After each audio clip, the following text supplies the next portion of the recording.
My name is Leo Mason. I was 19 years old on the morning I died. The date was Sunday, November 5th, 2017, a day that began with the unremarkable glow of an autumn Texas sun and ended in a darkness I could never have imagined. I died on the worn wooden floorboards of the First Baptist Church in Springs, a place I had known my entire life, with the thunder of a rifle still echoing in the air and two bullets lodged in my back. Before that moment, I was just a kid from a town so small you could hold its entire population in the palm of your hand. A town where last names were like biographies and secrets were currency, though rarely spent. My father, a man whose silence was as profound as his love, managed the local feed store. His hands were maps of hard work, calloused and stained, but they were the same hands that taught me how to tie my shoes and bait a hook. My mother was a second-grade teacher, a woman who smelled of chalk dust and gin, and who possessed the superpower of knowing I had a fever before I even started to feel sick. We lived in a little white house on Elm Street, the same house my dad had grown up in, with a sprawling front porch where our old golden retriever, Gus, would dream with his paws twitching on hot summer nights. Life was a steady, predictable rhythm. I was a lineman on the varsity football team, a position that valued brute force over grace, which suited me just fine. My grades were decent enough to keep my parents off my back, and my dreams of attending Texas A&M alive. Most Sunday mornings were a familiar battle of wills, a cold war fought over the ironing board as I complained about the starched collar of a dress shirt and the stiff crease in my pants. But deep down, beneath the veneer of a teenager who'd rather be anywhere else, I loved that little church. It wasn't just a building, it was an extension of our living room, a repository of my childhood. It was the place I was baptized, the place I learned to sing hymns off-key, the place where old Mrs. Gable would slip me peppermints during long sermons. It felt like family, a sprawling, sometimes nosy, but always their family. That particular Sunday began steeped in that very same normalcy. The air was filled with the scent of my mom's buttermilk pancakes, a smell so intrinsically linked with Sunday that it felt holy in its own right. My dad sat at the kitchen table, the newspaper spread open like a sacred text, his coffee cup leaving a perfect brown ring on the worn wood. I was hunched over my phone, the screen casting a blue light on my face as I texted my girlfriend Sarah. We were in the middle of one of our usual conversations, a delicate dance between planning our immediate future, meeting up at the Dairy Queen after the service, and navigating the vast, terrifying expanse of what came after high school. We were in love the way only 19-year-olds can be, a love that felt both eternal and fragile enough to break with a single misplaced word. She was heading to Austin for college in the fall. I was hopping for College Station. The 100 miles between them felt like a continent, a chasm we promised we could bridge with late-night calls and weekend visits, but a fear of the unknown still lingered between our heart emojis and I love yous. I typed "see you at 12:30, wear that yellow dress," and hit send, a simple command that felt loaded with a future I took for granted. The drive to First Baptist was exactly 5 minutes, a journey I could have made with my eyes closed. We passed the water tower with "Go Bulldogs" painted on its side, the closed-down gas station with weeds growing through the cracks in the concrete, and the field where I'd had my first kiss. My dad hummed along to a country song on the radio, his thumb tapping a rhythm on the steering wheel. My mom, in the passenger seat, practiced the harmony for one of the morning's hymns under her breath. It was a perfect, ordinary moment, the kind you don't appreciate until it's ripped away from you forever. As we pulled into the gravel parking lot, the November sun felt warm on my skin. Familiar faces smiled and waved as we walked toward the white double doors. The sound of the organ, a prelude to the service, spilled out into the morning air. It was a sound of peace, of sanctuary, of safety. It was the sound of home. And in that moment, I believed with the unshakable certainty of youth that nothing bad could ever happen here. We stepped through those doors and the world outside fell away, replaced by the hushed reverence of the sanctuary. The air inside was different. It tasted of old wood, lemon-scented polish, and the faint, papery scent of the Bibles tucked into the backs of the pews. It was a space carved out of time, a constant in the swirling chaos of being 19. We found our usual spot, 4th row from the front on the left, the wood of the pew smooth and cool beneath my hand. The light filtering through the stained glass windows was magical. One window depicted Jesus as the Good Shepherd, his arms cradling a lamb, and the morning sun ignited the colors, splashing pools of sapphire, ruby, and emerald across the floor. As a child, I used to try and catch the colors in my hands, believing I could hold a piece of that sacred light. Even now at 19, a part of me still felt that same childish awe. My mom slid in next to me, her purse making a soft thud on the seat, and she gave my hand a gentle squeeze. It was a small, routine gesture that meant everything. I'm glad you're here. I saw Mr. 3 rows ahead of us, his bald head shining under the lights.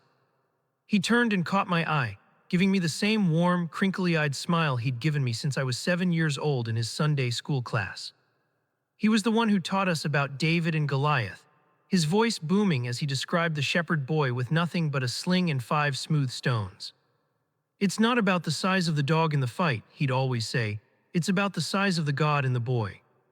The words felt distant now, a lesson for a child in a world that still made sense. Then I saw the Johnson family file into the pew directly in front of us. Their youngest, a 6-year-old named Emma with a gap-toothed grin and pigtails that refused to be tamed, immediately turned around. It was our ritual. Her big brown eyes found mine, and she gave me a small, conspiratorial wave, her fingers wiggling. I smiled and slowly winked back. Her eyes widened in delight before her mom gently turned her back towards the front. Up near the pulpit, the entire family, all 3 generations of them, were settling in, taking up a whole pew and a half. They were the heart of this church, a sprawling, laughing, loving clan that seemed to produce more kindness than the rest of the town combined. And a few rows over, I saw Mrs. Marshall rocking her newborn baby, her face a perfect portrait of maternal love and exhaustion. These people weren't just faces in a crowd. They were the threads of the tapestry of my life. I had played with their children, eaten at their potlucks, and mourned at their funerals. They were my community. The organ music swelled to a close, and Pastor Frank stepped up to the pulpit. He was a good man with a kind face and a voice that could make you feel like he was talking only to you, even in a room full of people. "Good morning, church," he began, his voice warm and familiar. "It's good to see every one of you here today." After the opening hymns, a wave of familiar peace washed over the room as people settled in for the sermon. I'll never forget the topic. It was seared into my memory by the fire that followed. He was preaching from the Gospel of, the part where Jesus tells us to love our enemies and pray for those who persecute us. "Now that's a tough one, isn't it?" Pastor said, leaning forward on the pulpit. "It's easy to love the people who love you back, but Jesus calls us to a radical kind of love. A love that's illogical, a love that's difficult, a love that turns the world's logic on its head." I remember looking around the sanctuary at that moment. My dad had his arm around my mom's shoulder. Emma Johnson was trying to balance a hymnal on her head. The light from the Good Shepherd window was creeping across the floor, inching closer to the altar. In that moment, the world felt safe, the concept of a true enemy an abstraction, a character in a Bible story. The air was still and warm, filled with the gentle rhythm of the pastor's voice, a collective sense of peace settling over us like a comforting blanket. It was the last moment of peace any of us would ever know in that room. The pastor was just saying, this love, this radical, forgiving love, is the only thing that can truly conquer Ha. He never finished the word. The sacred silence of our sanctuary was ripped apart by a sound so violent, so alien, that for a single surreal second my brain couldn't process it. It was a deafening, percussive crack from outside, followed instantly by the sound of shattering glass. For one eternal heartbeat there was only silence, a collective holding of breath. 150 souls suspended in a single moment of disbelief. Heads turned, eyes wide with confusion, searching for a source and explanation. "A car backfiring," someone whispered. "A transformer blew," my dad muttered under his breath, his hand tightening on my mom's shoulder. We clung to these mundane possibilities, these anchors to the normal world, because the alternative was simply unthinkable. Pastor paused mid-sentence, his mouth still open, his expression a mask of stunned confusion. The sacred spell was broken. And then the second roar came, louder this time, closer, a brutal, concussive blast that vibrated through the floorboards and up my spine. It was followed by a sound that was both musical and horrific. the crystalline explosion of the Good Shepherd window. The image of Jesus cradling the lamb, the one that had captivated me as a boy, shattered into 1,000 glittering shards of colored glass. Light no longer filtered through a holy story, now streamed in as a raw, unfiltered glare illuminating dust motes dancing in the suddenly cold air. And through the jagged hole where the shepherd once stood, a figure stepped into the light. He wasn't a monster, he wasn't a demon. He was a man, and that was somehow infinitely more terrifying. He was dressed in all black, a stark silhouette against the bright morning he had just defiled. On his chest was a tactical vest, and in his hands he held a black rifle. It wasn't a hunting rifle like the ones my dad kept locked in his gun safe. It was something else entirely, a weapon designed for one purpose, an instrument of pure, efficient death. He wore a black skull mask obscuring his face, but it wasn't necessary. His eyes, the only part of him visible, were vacant, two black holes in the universe, devoid of emotion, of humanity, of anything resembling a soul. He moved with a chilling, methodical purpose, not with the wild rage of a man who had lost control, but with the calm, practiced efficiency of an exterminator. He raised the rifle, the movement fluid and economical, and fired. The sound inside the sanctuary was a physical thing, a deafening thunder that punched the air from my lungs. The world dissolved into chaos. Screams erupted, a high-pitched symphony of pure terror that clawed at the walls. People scrambled, diving under the pews, their bodies a frantic, desperate tide of humanity trying to escape the inescapable. I saw my old Sunday school teacher, the man who had taught me about the courage of a shepherd boy, stand up. Maybe he thought he could talk to him, to reason with the unreasonable. He took one step into the aisle, his hand outstretched, his mouth forming a word I couldn't hear over the ringing in my ears. The rifle barked again, a short, sharp cough of violence. A small red flower bloomed on Mr. White's shirt, and he collapsed backward, his body hitting the floor with a heavy, final thud.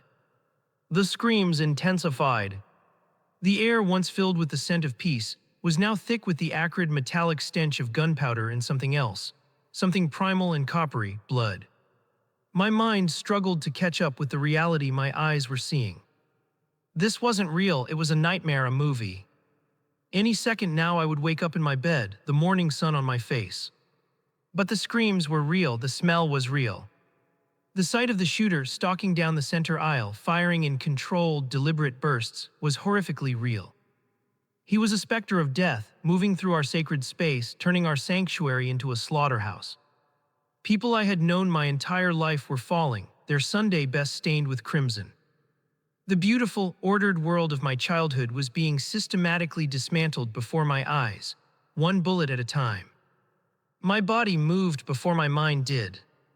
A primal instinct born of love and terror took over. I grabbed my mom's arm and yanked her down, shoving her onto the floor between the pews and throwing myself over her like a human shield. My dad was already there, his big frame covering as much of us as he could, his face pressed against the dusty maroon carpet. For a moment we were a knot of panicked, desperate love, a tiny, fragile island in a sea of absolute chaos. The world became a maelstrom of sound and sensation. From the floor I couldn't see anything, but I could hear everything. The continuous, deafening roar of the rifle was the soundtrack to the end of the world, punctuated by the wet, sickening thud of bullets hitting flesh and the splintering crack of century-old oak pews being torn apart. The screams were no longer human. They were the raw, animal sounds of pure agony and terror. Underneath it all, I could hear my mother's prayers, a frantic, whispered litany of oh God, please God," her words muffled by the fabric of my shirt. I pressed my face to the floor, the rough fibers of the carpet scratching my cheek, and squeezed my eyes shut, willing it to stop. "This isn't happening, this is a dream. Wake up, Leo, wake up." But the smell of gunpowder was too sharp, the vibrations of the gunshots through the floorboards too real. My heart hammered against my ribs, a frantic drumbeat against the rhythm of death that echoed through the room. We were trapped, we were going to die here on the floor of our church, huddled together like frightened animals. My mind flashed to Sarah. I saw her in her yellow dress, waiting for me at the Dairy Queen, checking her phone, a small, puzzled frown on her face. Our future, a whole lifetime of moments we had planned and dreamed of, was being erased by a man with a rifle just a few feet away. Something shifted in me then. The paralysis of fear began to recede, replaced by a white-hot surge of adrenaline. I couldn't just lie here. I couldn't just wait for a bullet to find me, to find my parents. Slowly, cautiously, I lifted my head just enough to peer over the top of our pew. The scene was a tableau from hell. The air was hazy with gun smoke, catching the sunbeams in surreal, shifting patterns. The shooter was about halfway down the aisle now, methodical, relentless. And then I saw his path. He wasn't just moving forward, he was moving with a purpose, his trajectory angled toward the front right side of the building. And my blood ran cold. I knew this church better than my own home. I knew every nook, every cranny, every secret hiding spot. And I knew exactly what was on the front right side of the church. It was the nursery, the Sunday school wing where the toddlers and preschoolers were gathered, their rooms hopefully insulated from the terrifying sounds, their teachers likely unaware of the monster that was steadily walking toward their door. He was going for the children.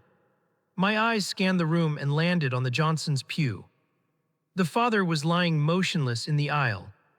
The mother was slumped over, trying to cover Emma, who was crouched beneath her, her small body shaking uncontrollably. Her eyes were wide, bottomless pools of terror, and they were staring right at the approaching gunman. In that instant, the abstract horror became intensely personal. This wasn't about a faceless madman and a crowd of victims anymore. This was about Emma. This was about the Bobbies in the nursery. Mister's voice echoed in my head, a ghost from a sunnier Sunday morning. The size of the God in the boy. A war raged inside me, a lightning-fast battle between every instinct for self-preservation and something else, something I didn't know I possessed. Stay down, the fear screamed. Protect yourself, protect your family. You're 19, you have your whole life ahead of you. But another voice, quieter yet more powerful, rose to meet it. It wasn't a voice of courage, not really. It was a voice of pure, defiant love. It was the refusal to let that little girl, to let those Bobbies, be the final victims. The fear didn't vanish, but it suddenly became secondary.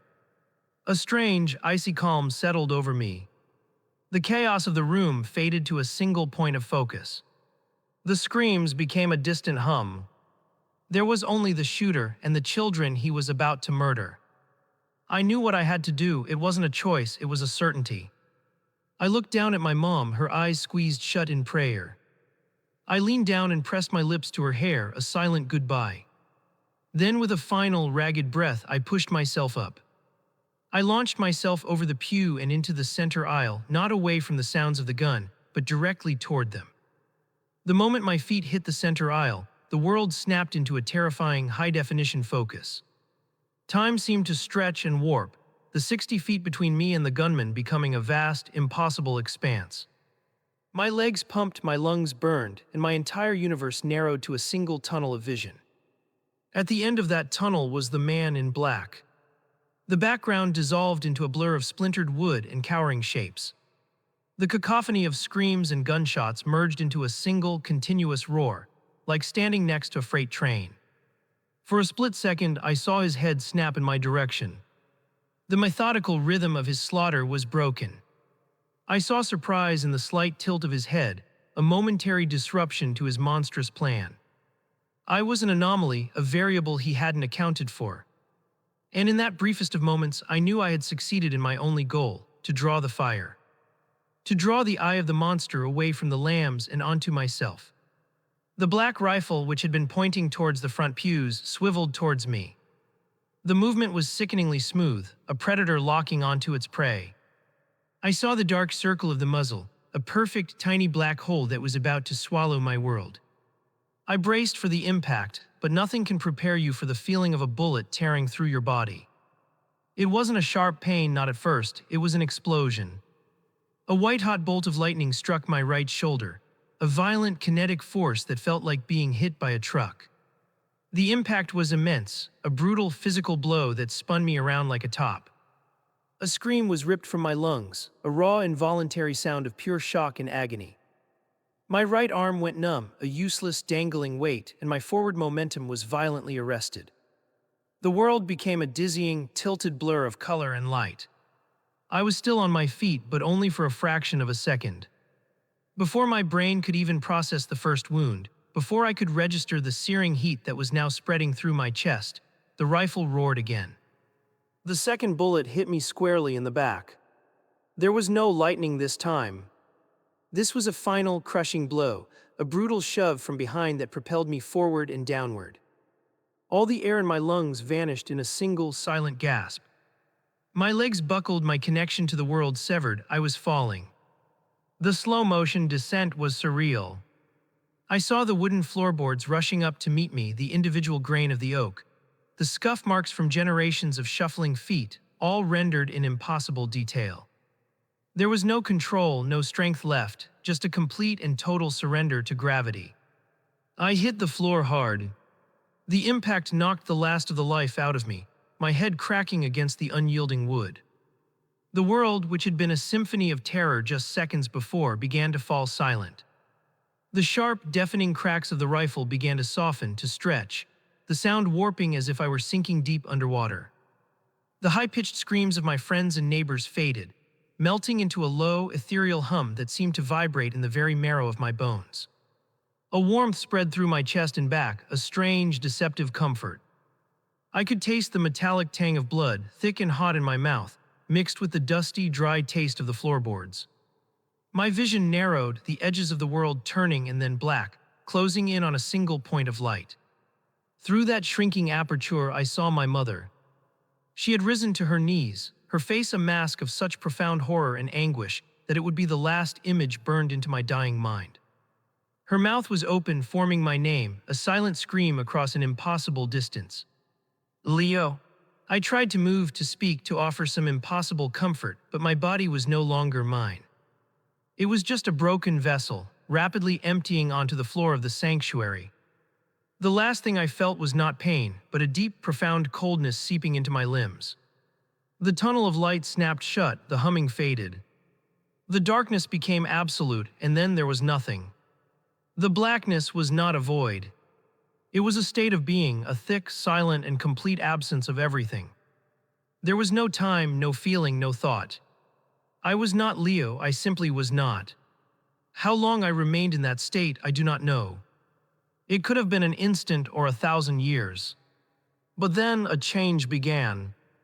It was not a return of sight or sound, but a blossoming of awareness, a gentle unfurling of consciousness in the heart of the great nothing. It was a feeling of being gently pulled through a thick, velvet curtain from a place of non-existence into somewhere else. And then I could see, but it was not seeing with eyes. It was a total 360-degree perception, a perfect and simultaneous awareness of an entire scene. I was floating, weightless and serene, near the high, vaulted ceiling of the sanctuary. The pain was gone, the terror was a distant, forgotten echo. In their place was a peace so profound, so absolute it was a living thing. It filled me, surrounded me, and held me in a perfect, unshakable calm. Below me was the scene of my own death. And I felt no horror, I felt no grief. I felt only a quiet, compassionate detachment, as if I were watching a film about a boy I once knew. There he was, the body I had called my own for 19 years. It lay crumpled and still on the oak floorboards, a broken puppet with its strings cut. It looked so small, so fragile. The crimson pool spreading out from beneath it was shockingly vivid, a river of life draining into the ancient wood. I could see the 2 dark holes in the fabric of the shirt, the points of entry that had been my exit from that life. It was my body, but it was not me. I knew this with a certainty that all logic. I was here and that was there, my attention shifted to my parents. They were a portrait of unimaginable grief. My father, the stoic rock of our family, was on his knees beside my body, his face a mask of frantic desperation. He had taken off his suit jacket and was pressing it against the wound in my back, a futile, heartbreaking attempt to stop the unstoppable. His hands, the same strong hands that had taught me to build and to fix, were now slick with his own son's blood. And my mother, my beautiful mother, was collapsed beside me, her body racked with silent sobs. She held my limp, cooling hand in both of hers, pressing it to her cheek, her tears watering the dust on my knuckles. I could perceive their emotions not as something I saw, but as something I understood intrinsically. Their agony, their love, their despair. It was a tangible energy in the room, a storm of human suffering. And yet, it did not touch the peace that enveloped me. I could feel their pain without it causing me pain. I could only love them with a pure, untainted love that was free from the fear of loss. I saw the rest of the scene with the same impossible clarity. I saw the shooter, a figure of pure, cold darkness, moving toward a side door. I saw the flashing red and blue lights of police cars and ambulances, painting the shattered stained glass from outside. I saw the first responders, their faces grim and set, bursting through the doors with tactical gear and medical kits, their movements a stark contrast to the gunmen's cold methodology. The entire tableau of horror and heroism played out beneath me, a chaotic ballet of life and death. But up here in the silent, weightless calm, it was just a story unfolding. A terrible, tragic story, but one whose final chapter I already knew was not written in this room. As I observed this earthly drama, I became aware of a new sensation. It started as a subtle warmth at what I can only describe as the back of my consciousness. A gentle but persistent pull, an invitation. It was a feeling of being drawn upward, not by force, but by an irresistible allure. It was the feeling of a homesick traveler finally turning toward the warmth of his own hearth. I knew, without knowing how I knew, that my time as a spectator to this tragedy was over. Something else was waiting for me. I turned my awareness away from the scene of my death, away from my grieving parents and my broken body, and faced the growing warmth. I surrendered to the pull, a willing release into the unknown, and began to rise. The ascent was effortless, a gentle drift through a silent, starless space. The tragic scene in the church below did not vanish abruptly. It simply receded, growing smaller and smaller until it was just a pinprick of sorrow in a vast, peaceful darkness, and then it was gone. The warmth that had been pulling at me began to intensify, growing from a gentle glow into a radiant, all-consuming light. I was not moving toward the light, I was becoming part of it, merging with an ocean of pure golden energy. It was more than just something I could see. It was a multi-sensory immersion into a reality I never knew existed. The light had a sound, a celestial harmony that was more beautiful than any music ever composed on earth. It was a chord of perfect peace that vibrated through the very essence of my being. The light had a texture like being wrapped in liquid sunlight, warm and incredibly soft. And most of all, the light had a presence. It was alive and it was intelligent. And it was pure, unconditional, boundless love. It was not the love I had known on earth, which was so often tangled with expectation, fear, or imperfection. This was the source of love itself, a creative force that held galaxies in place and knew the name of every soul it had ever birthed.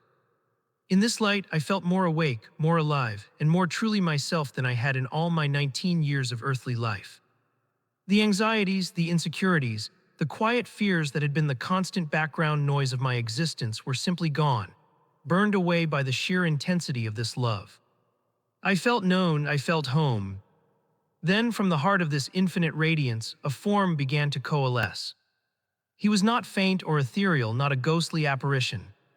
He was solid, real, and more substantial than the physical world I had just left. He was a man, yet so much more. He looked strong, his shoulders broad, his form radiating a quiet, unshakable power. His skin was a warm olive tone that seemed to emanate its own gentle light, and his hair was dark and flowed to his shoulders. He wore a simple, seamless robe of the white, but it was his face, his eyes that captured me and held me in a state of perfect, breathless awe. Nothing in Sunday school, no painting, no film, could have prepared me for the reality of his eyes. They were the color of rich, dark earth, but they swirled with the light of a billion stars. They were ancient and wise, yet full of a vibrant, youthful joy. But beyond the color and the light, it was what I felt when he looked at me that shattered my very being. In his gaze, my entire life was laid bare. Every thought I had ever had, every word I had ever spoken. Every act of kindness, every moment of selfishness. Every secret I had ever kept, every shame I had ever buried, every lie I had ever told myself. It was all there, seen and known by him in a single, eternal moment.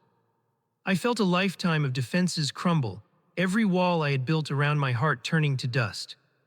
And I braced for the judgment, the condemnation I knew I deserved. But there was none, there was only love. A love so deep, so powerful, so completely accepting that it took my breath away. He saw the very worst of me, and he loved me anyway. He loved me not in spite of my flaws, but through them, around them, and within them. It was a love that did not condemn, but cleansed. A love that did not judge, but healed. He spoke my name, Leo. The voice was not just a sound I heard with ears I no longer possessed. It was a vibration that resonated in the core of my soul. It was like warm honey and the roll of distant thunder all at once. It was a voice that had spoken worlds into existence, yet it called my name with the intimate tenderness of a father greeting his long-lost son. I tried to answer, to say his name, to ask the 1,000 questions that suddenly felt so insignificant. But no words came. My spiritual form was overwhelmed, my being completely undone by the reality of this presence. A torrent of emotion, far beyond anything I could contain, burst forth. I began to weep. It was not the weeping of sadness or grief. It was the weeping of pure, unadulterated joy. It was the catharsis of a lifetime of carrying a weight I never knew I had, and finally being allowed to set it down. Tears of relief, of gratitude, of a profound and soul-shattering homecoming streamed from me, each one a prayer of thanks for a love I had never known was possible. I was a child again, standing before the very essence of love itself, completely broken and completely whole all at the same time. As I wept in that holy presence, completely undone, a gentle hand reached out and touched my face. The contact was not one of physical matter, but of pure energy, of pure love. A wave of indescribable peace washed through me, a current of liquid sunlight that flowed from his touch and filled every part of my spiritual form. It was a wave of healing, of comfort, of profound strength that calmed the storm of my joyful tears and grounded me in the reality of the moment. The overwhelming emotions subsided, leaving in their place a serene, quiet awe. I was able to look at him again, to truly meet his gaze, and what I found there was a look of immense pride and tender affection, the look of a father beholding his son. He smiled, a gentle, knowing smile that held all the wisdom of the universe. "My brave son," he said, and the words were not just sound but a creative force that remade me. In that single phrase, the terror of my final moments was transformed. The agony of the bullets, the horror of the massacre, the tragedy of a life cut short at 19. It was all lifted, recontextualized not as a meaningless end, but as a courageous, meaningful sacrifice. The word brave from his lips was not a compliment. It was a divine truth that settled into the core of my being, defining me in a way my life on earth never could. I was still speechless, but a thought formed in my consciousness, a question without words. Why, what did I actually do? As if hearing the silent query of my heart, his smile softened and he said, "Your courage saved 12 people today, Leo. Your love stopped the darkness from reaching the children." And then he showed me. The radiant golden light around us seemed to part like a curtain, and for a moment I was looking back down at the church, but from a new perspective, a different angle in time. I saw myself again, a desperate, foolish boy launching myself into the center aisle. I saw the shooter turn, his attention and his weapon drawn to me for 3 critical seconds. But this time I also saw what I hadn't seen before. On the far side of the sanctuary, near the choir pews, was a small, unassuming side door, one we rarely used. As the gunman's back was turned, I saw that door being pushed open. I saw the frantic, terrified faces of 2 families, their children clutched in their arms as they scrambled out into the daylight. I saw a young couple, the Wilsons, who had just joined the church a month ago. I saw the elderly Mr. Henderson, who needed a walker to get around, being helped by his son. I saw a mother shielding her 2 young daughters as they escaped. I counted them, 12 people. 12 heartbeats that continued to beat because mine had stopped. The vision was gone as quickly as it came, the golden light rushing back in to envelop me. The reality of it hit me with the force of a tidal wave. I hadn't even thought about that door, I hadn't formulated a plan. I had just seen the path the shooter was on, the path toward Emma, toward the nursery, and I had moved. It was a simple, desperate equation of love. A single act of selfless love, Jesus said gently, his voice pulling me from my reverie, is a perfect note of music in a world filled with the noise of hatred. It momentarily deafens the darkness and creates an opening for the light to get through. You, my son, created such an opening. I felt a profound sense of humility. I was no hero. I was just a kid who loved his people. The idea that my final, terrified act had a purpose, a tangible, life-saving result, was a grace too wonderful to comprehend. But Jesus let me sit with the truth for only a moment. His expression, while still full of love, shifted. A seriousness, a divine gravity entered his eyes. "You have much to be joyful for," he said, his voice taking on a new tone of urgency. "But your journey is not over. I have brought you here for a reason. There are things happening in the invisible world, a battle being waged that my people on earth do not understand, and I need you to be a witness." He placed his hands on my shoulders, and I could feel the weight of eternity in his grip. The comforting peace remained, but it was now mingled with a sense of profound purpose and a sliver of trepidation for what he was about to show me. "The love you have just experienced is the ultimate reality," he said, his gaze intense. "But to truly understand the light, you must also understand the nature of the darkness it opposes." The moment Jesus finished speaking, the reality around us began to violently shift. The infinite ocean of golden light did not simply fade. It was ripped away like a curtain torn from the sky, revealing a terrifying emptiness behind it. The celestial music that had vibrated in my soul ceased, plunging us into a silence so profound and absolute that it was a sound in itself, the sound of utter desolation. The warmth of his love was replaced by a cold that had nothing to do with temperature. It was a spiritual cold, a soul-deep chill that seeped into my essence, the feeling of being infinitely far from the fires of life and hope. We were no longer floating in a radiant heaven. We were standing on a precipice, a jagged, unseen cliff edge at the border of a vast and terrifying abyss. The air, if it could be called that, became thick, heavy, and oppressive.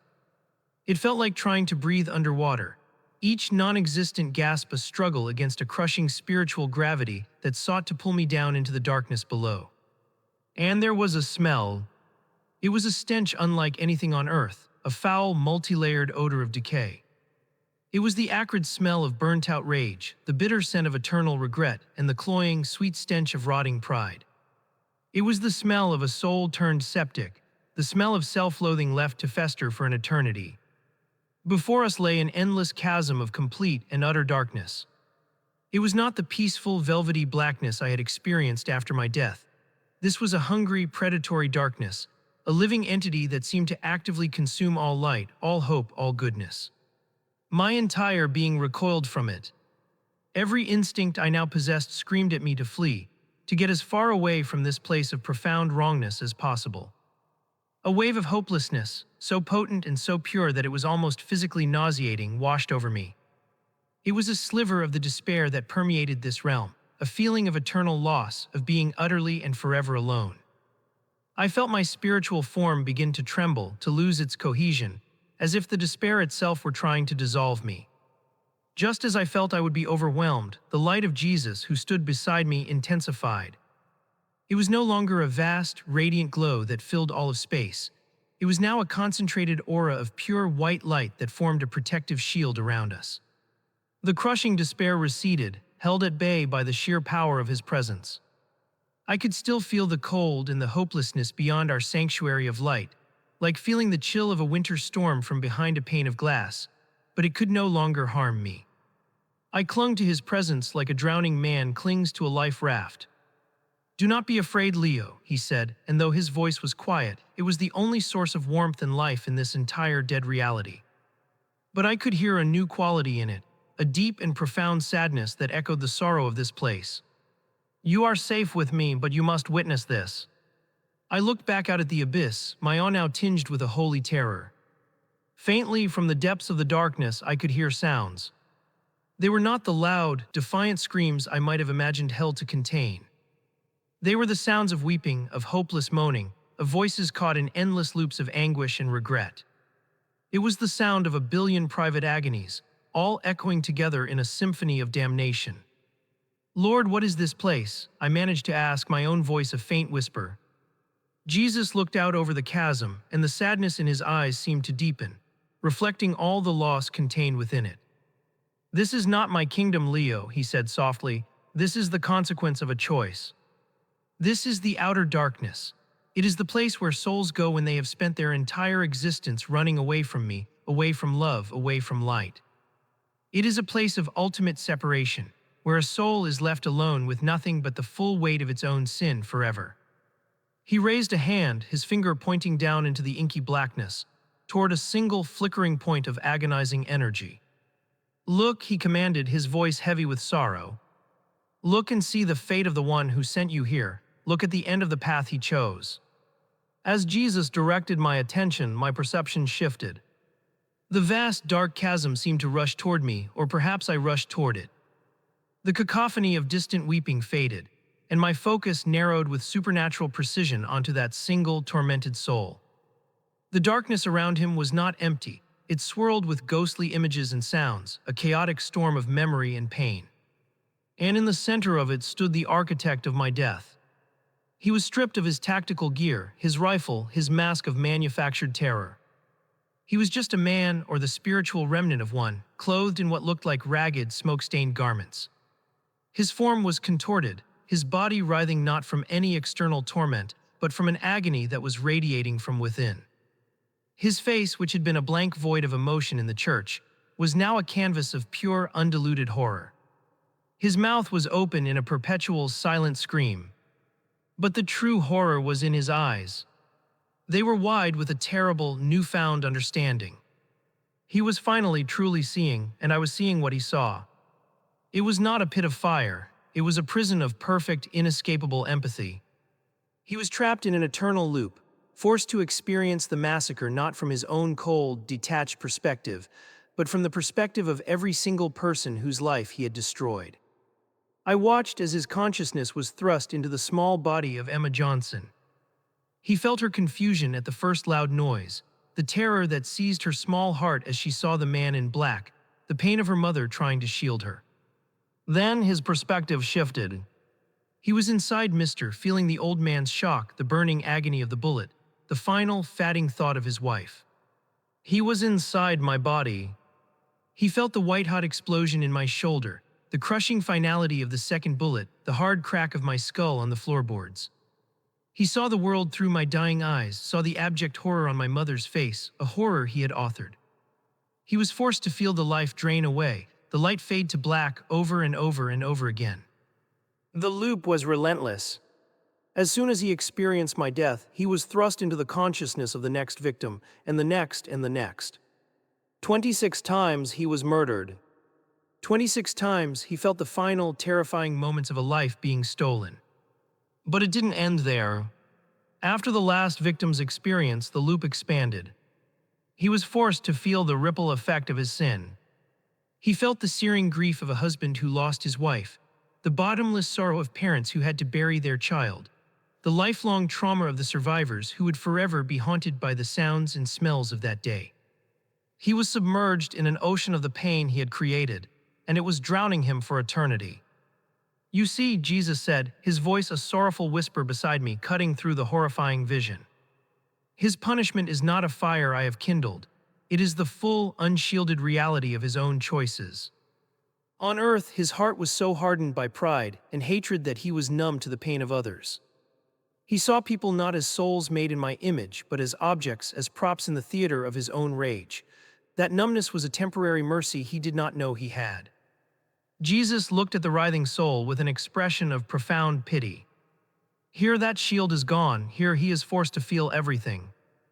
The hatred he nurtured in his heart has become a mirror, and he is condemned to stare into it forever, to see the monster he chose to become, and to feel the full weight of every tear he caused. This is not a punishment I inflict, this is a soul consuming itself.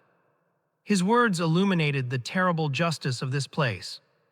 This wasn't vengeance, it was consequence. It was the perfect, inescapable result of a life spent worshiping at the altar of rage. He chose this path, Leo, Jesus continued, his voice heavy. Not just in the moment he picked up a rifle, but in 1,000 smaller moments before it. Every time he chose bitterness over forgiveness, every time he fed his resentment instead of seeking healing, every time he silenced the whisper of my spirit in his heart, he was laying another stone in the wall of this prison. Now he is sealed inside. I pulled my awareness back from the terrible scene, my own spirit aching with a shared sympathetic sorrow. I looked at Jesus, my guide, my protector, and I finally understood. Hell wasn't a place God sends people. It was the destination one arrives at after a lifetime of turning their back on Him. It was the final, terrible affirmation of a soul's own free will. The vision of the shooter's private hell receded, and my awareness expanded once more to the vast, dark precipice. The single point of torment dissolved back into the countless others that flickered like dying embers in the abyss. A profound and terrible question burned in my soul, a question born of the horror I had just witnessed. Was he an anomaly, a singular monster born of a unique madness? As if hearing my unspoken thought, Jesus gestured out toward the chasm. "He is not alone, Leo," he said, his voice laced with an ancient sorrow. "Look again." My vision sharpened, and I could now perceive the nature of the other souls trapped in the darkness. They were a legion of the lost, a wretched congregation of those who had made war upon the innocent. I saw glimpses of their earthly deeds, flashes of unspeakable violence that had the face of history. I saw the soul of a young man who had walked into his school with 2 pistols, his heart poisoned by resentment and a thirst for infamy. I saw the souls of men who had flown planes into buildings, convinced their hatred was holy. I saw souls of tyrants and dictators, men who had presided over the systematic slaughter of millions, their spirits now infinitesimally small and crushed under the weight of every single life they had extinguished. They were all different from different eras, different cultures, different ideologies, yet they were all united by the same spiritual sickness. "Every soul is born with a capacity for my light," Jesus explained, his voice a quiet counterpoint to the distant sounds of weeping. "But these are the ones who chose to nurture the darkness instead." They shared a common disease of the soul, a pride so profound that it eclipsed all empathy. They saw others not as fellow souls to be loved, but as objects to be used, controlled, or eliminated. They fell in love with the sound of their own rage and they worshipped their own pain. In their narcissism, they became deaf to my voice and blind to my light in others. Then I saw something else, something that made the scene even more terrifying. Moving through the darkness like sharks in a lightless ocean were other beings. They were not human souls. They were forms of living shadow, beings of pure malice, their shapes constantly shifting and coalescing. They were demons, and they were not tormenting the lost souls with fire or physical pain. Their torture was far more subtle and infinitely more cruel. They would slither up to a weeping soul, a soul trapped in the agony of its own crimes, and they would whisper. I couldn't hear the words, but I could perceive their meaning, the venomous concepts they were pouring into the minds of the damned. They were whispering the same lies that had led the souls here in the first place. To the school shooter, they whispered, "You were the real victim, they deserved it, your pain was greater than theirs." To the terrorist, they whispered, "Your cause was just, your rage was righteous." To the tyrant, they whispered, "You were strong, power is the only truth." It was the ultimate diabolical irony. The very justifications the souls had used to commit their atrocities were now their eternal tormentors, reinforcing the pride that had damned them, ensuring they would never feel the humility required for repentance. The demons were cosmic parasites, feeding on the self-loathing of the lost, forever echoing the worst parts of the souls back unto themselves. The sheer, unending hopelessness of it all overwhelmed me. A desperate cry rose from my heart. "Lord," I said, turning to Jesus, my voice breaking. "Couldn't you have stopped them? All of this pain, all of this loss, couldn't you have saved them from themselves somehow?" Jesus turned his gaze from the abyss to me, and in his eyes, I saw a sadness so profound it felt like the grief of God himself. "Oh, Leo," he said, and his voice was filled with a love that was agonizingly real, a love that extended even to the wretched souls in this pit. I called to each one of them. From the moment they were born until their very last breath, I called to them. He showed me fleeting glimpses. He showed me the school shooter as a boy, being shown kindness by a teacher he had sent, a chance to open his heart that the boy rejected. He showed me the future tyrant as a young man, feeling a call to serve the poor, a call he ignored in favor of ambition. I sent people to love them, Jesus said. I placed opportunities for grace and healing in their paths. In their darkest moments, my spirit whispered to their conscience, pleading with them to choose a different way. But you see, my son, love to be truly love must be freely chosen. It cannot be coerced. To force them to love me would be to violate the very freedom I gave them, to turn them into puppets. Their wills were their own. He looked back at the darkness, a final, sorrowful look. They were not sent here against their will, he said quietly. Their entire lives were a journey in this direction. This place is the final, horrific destination they chose for themselves. It is the ultimate and most tragic respect I can pay to their free will. The terrible, sorrowful truth of free will settled upon me, a weight heavier than any earthly burden. To see the love of God extend even to the damned, and to understand that their state was a prison of their own making, was a knowledge both profound and agonizing. Jesus allowed me a moment to absorb this, then gently turned me away from the precipice of the lost.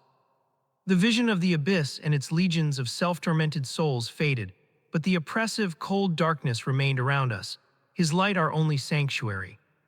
What you have seen is the end of a long, dark road, he said, his voice regaining a measure of its authority and power. It is the final consequence, but now I must show you the battle that is waged at every step of that journey. You must see the war that is fought for every soul. He raised his hand, and the darkness before us swirled, coalescing like smoke into a new vision. It was as if a curtain was being pulled back on the world I had left behind, allowing me to see not just the physical reality, but the spiritual dimension that lays over it like a shimmering, invisible tapestry. The scene that formed was mundane, achingly normal. It was a messy bedroom, clothes strewn on the floor, posters of angry bands on the wall. A young man, maybe a year or two older than me, sat on the edge of his bed, staring intently at a laptop screen. His face was a mask of tense, simmering rage. His knuckles were white as he clenched and unclenched his fists. I could not read the words on his screen, but I could feel the poison that he was consuming, hateful manifestos, forums filled with angry and isolated young men, a digital echo chamber of resentment and violence. It was a scene playing out in 1,000 rooms across the world at that very moment. But then I saw what no mortal eye could see. Standing behind the young man, a hand resting gently on the air just above his shoulder, was a being of soft, compassionate light. It was an angel, and his form was one of quiet strength and profound sadness. He was not there to intervene by force, he was there to plead. I watched as the angel leaned close to the young man's ear, whispering not with sound but with thoughts, with feelings. He tried to project a memory into the young man's mind. A forgotten afternoon playing catch with his father, the warmth of his mother's hug after a scraped knee, the laughter of his first crush.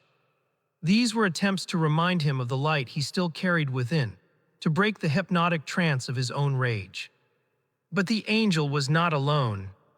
Huddled in the shadows of the room like vultures made of despair, were the dark, parasitic beings I had seen in the abyss. They were there too, actively working. They counted the angel's every move. When the angel whispered a memory of love, they would twist it, whispering back, "He left you, she never understood you, she laughed at you." They fed his paranoia, amplified his sense of victimhood, and stroked his ego. They showed him images of the power and notoriety he could achieve through a spectacular act of violence. They promised him that his pain, the very pain they were nurturing, would finally be seen and understood by the world he felt had rejected him. It was a spiritual tug-of-war for the soul of one angry, broken young man. The human himself was the battlefield, his heart the territory being contested. I saw the angel cause the young man's phone to buzz on the nightstand, his mother's name flashing on the screen. A lifeline, an interruption, a chance for grace. The demons immediately countered, whispering, "Ignore her. She'll only try to control you, she is part of the problem." The young man's hand hovered over the phone, his thumb trembling before he swiped the call to voicemail. The angel seemed to sag with sorrow. "This is the invisible war, Leo," Jesus said, his voice a low, powerful rumble that vibrated with righteous anger. "It is fought every day in the hearts of men, and the enemy is strategic.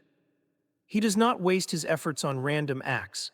He seeks to attack me where I am most present in the world, in the innocence of children, in the love of a family, in the sanctuary of those gathered in my name." The vision shifted from the bedroom to a sweeping montage of other potential targets: a bustling elementary school, a crowded shopping mall during the holidays, and a church, much like my own, filled with families singing a hymn. Every planned attack on these places is a deliberate strike against me, Jesus said, his voice rising in power, each word landing with the force of a hammer blow. Every soul that chooses to become a weapon of hatred is a victory for the darkness. And every act of violence against my people, against my children gathered in places of worship and learning, is an attack on me personally. And those who wage that war will answer for it. The vision faded back to the young man in his room. He had closed his laptop. He stood up and walked to his closet. His hand reached up to a shelf, hovering over a shoebox hidden beneath a pile of old clothes. His choice was not yet made, but the battle for his soul was reaching its terrible climax. The vision of the spiritual battle, of the young man hovering on the precipice of a terrible choice, faded into the darkness. The weight of that unseen war, the precarious balance upon which so many souls teetered, left me shaken. Jesus looked at me, his eyes filled with a compassionate understanding of the horror I had witnessed. "You have seen the terrible consequence of hatred," he said, his voice washing over me, cleansing the lingering chill of the abyss. "You have seen the lonely path of the souls who choose to wage war against love. Now I will show you the fate of the warriors who fall in that war while fighting on the side of light. I will show you the end of the path of love." With those words, the oppressive darkness that had surrounded us for so long finally broke. It did not fade, it shattered like brittle glass, obliterated by an explosion of pure golden light that rushed in from all sides. The soul-deep cold was instantly banished, replaced by a warmth so profound and life-giving that it felt like the first sunrise after 1,000 years of night. We were ascending, rising at an incredible speed, leaving the last vestiges of the darkness far behind. The celestial music I had heard before returned, but it was 1,000 times richer now, a symphony of triumphant joy sung by a choir of 1,000,000,000 voices. We came to rest in a place of such breathtaking beauty that my spiritual senses were completely overwhelmed. It was not a realm of clouds and disembodied spirits. It was a world of vibrant and solid reality, more real and colorful than Earth could ever be. I saw rolling hills of emerald green under a sky of liquid sapphire. A river of what looked like molten light flowed through a valley, and on its banks grew trees with silver leaves that chimed with the celestial music. The very air, if you could call it that, shimmered with pure joy and life. And in the distance, I saw a city of light, its structures built from pearl and gold, radiating a welcome so powerful it felt like a physical embrace. But it was not the landscape that captured my attention, it was the people. Countless souls, all radiant and glowing with an inner light, filled this paradise. They were laughing, embracing their forms whole and perfect, untouched by the sorrows of the world they had left. And then I saw them, a welcoming party of angels, their forms like brilliant, shifting pillars of fire and light, were greeting a group of new arrivals. And I recognized their faces. There was Pastor Frank. On earth, he had been a kind man in his 50s, his face lined with the worries of shepherding his flock. Here he was ageless, vibrant, his face glowing with a joy so pure it was almost blinding. He was laughing, a deep, full-bodied laugh of utter relief, as he was embraced by beings of light. And there, near the river of light, was the entire family. All 8 of them, from the elderly patriarch to the youngest grandchild. They were together, a complete and unbroken circle of love. I watched as Brian threw his head back and laughed, a sound of pure, unadulterated bliss, while his wife looked at him with an expression of love that had transcended time and tragedy. The children were running through the green fields, their small forms practically vibrating with joy. And I saw Mr., no longer a fallen old man on a church floor, but standing tall and strong, his eyes wide with wonder. I saw them all, the 26 souls from our small church, not as victims, but as victors, welcomed home as conquering heroes. In the world, their deaths were a tragedy, Jesus said, his voice filled with a triumphant pride. But in my kingdom, their deaths were a coronation. They were killed for no other reason than for being in my house, seeking my face. They are martyrs, and for those who die in my name, death is not an end, it is a promotion. It is a direct transport from the battlefield to the victor's parade. He gestured to the joyful scene. Their reward is beyond anything a human mind can imagine. They are not simply at peace, they are alive with a purpose and a joy that will never fade, a joy that will only deepen for all of eternity. Tears streamed down my face once more. But these were not tears of sorrow, nor even the cathartic tears of my arrival. These were tears of pure, unadulterated happiness for them. The grief I had felt for their loss was completely washed away, replaced by the stunning, beautiful reality of their eternal gain. To see them so happy, so whole, so perfectly and eternally safe was a balm to my soul. I watched them, my heart overflowing, as they were welcomed into the city of light. But as the last of them passed into the city, Jesus' expression became urgent once more, the same divine gravity I had seen before returning to his eyes. He turned and gripped my shoulders, his gaze intense, pulling my attention away from the beautiful scene. The moment of celebration was over, a new purpose was at hand. "Leo," he said, his voice leaving no room for argument, "this joy, this victory is the truth. But on earth, the enemy is using their deaths to spread a lie, and this is why I am sending you back." His grip on my shoulders was firm, grounding me. The joyous vision of the celestial city faded, but the radiant light of heaven remained, now imbued with a sense of urgent, holy purpose. The contrast between the triumphant reality I had just witnessed and the lie being spread on earth was a chasm I was now being asked to bridge. On earth, Jesus began, his voice a low, powerful thunder that commanded my absolute attention. The enemy is a master of lies. He cannot create, so he twists. He cannot build, so he destroys. He is using the deaths of these, my honored saints, to wage a war of fear against my people. As he spoke, a new vision formed before me.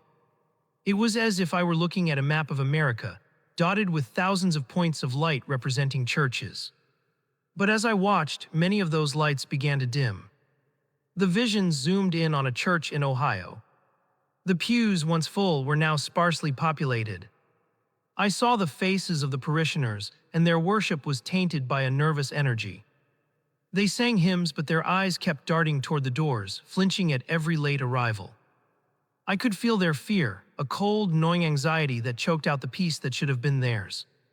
"This is his primary goal," Jesus said, his voice cutting through the vision. "To turn my house, a place of sanctuary, into a place of fear.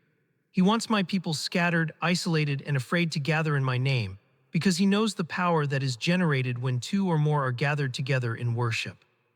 A scattered flock is an easy target." The vision shifted. I was now looking into the living room of a suburban home on a Sunday morning. A young couple was watching a news report about a recent attack on a place of worship. Their two small children, dressed in their Sunday school clothes, were playing on the floor. I saw the parents exchange a worried look, and then the mother bent down. "We're going to stay home today, sweetie," she said, her voice laced with an artificial brightness that didn't mask her fear. "We'll just have a family day."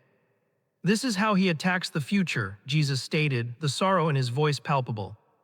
"He uses the parents' love and fear for their children as a weapon against me.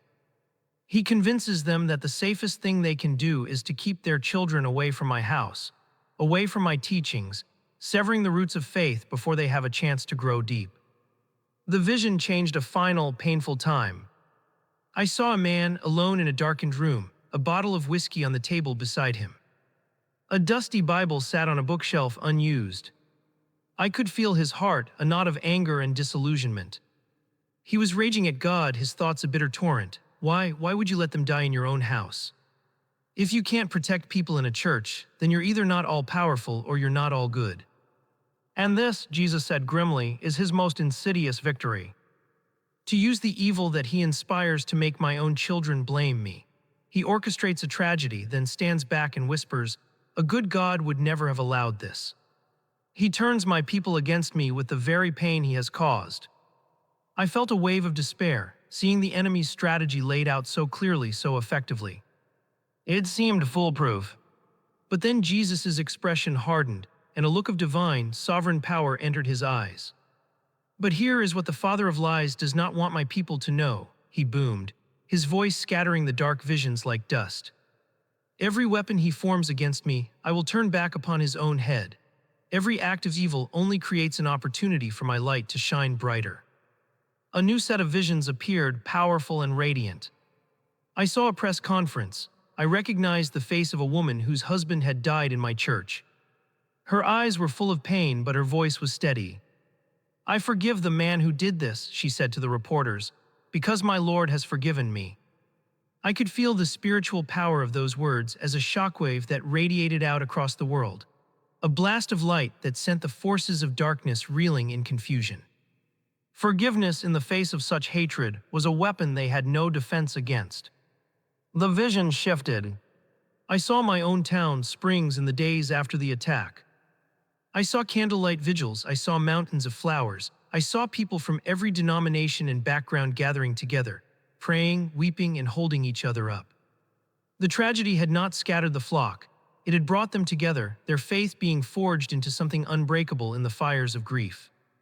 Then Jesus showed me one last, breathtaking vision.